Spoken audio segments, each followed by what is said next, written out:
હું નરેન્દ્રભાઈ નકુમ, પ્રમુખ નડિયાદ મહાનગરપાલિકા નાગરિક સમિતિ.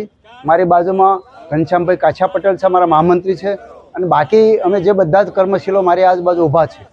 આજરોજ અમે કમિશનર સાહેબને આવેદનપત્ર આપવા આવ્યા છીએ અને માનનીય ડેપ્યુટી કમિશનર હુદડ સાહેબે આવેદનપત્ર લીધું. મુદ્દા એ છે કે સિટી બસ શરૂ થઈ છે, પણ હજુ ફક્ત 4 જ બસો ચાલે છે. આમ તો 32 CNG બસો મંજૂર થઈ છે, એમાંથી 4 ચાલે છે. એટલે આજે આપણે વિનંતી એવી કરી છે કે ભાઈ બીજી 4 લાવો, સ્ટેપ બાય સ્ટેપ આગળ વધો. એટલે બીજી 4 બસોની માગણી કરી છે અને અમને એમનો પોઝિટિવ જવાબ પણ મળ્યો છે.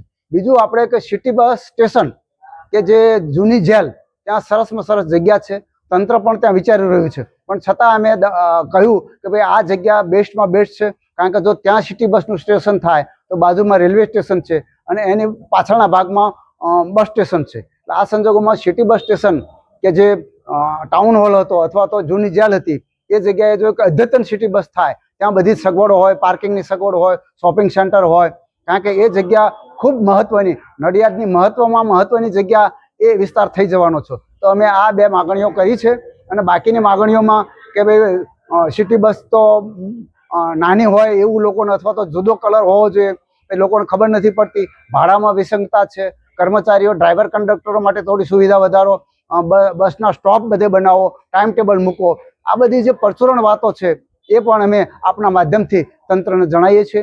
અસ્તુ, આભાર, જય મહારાજ.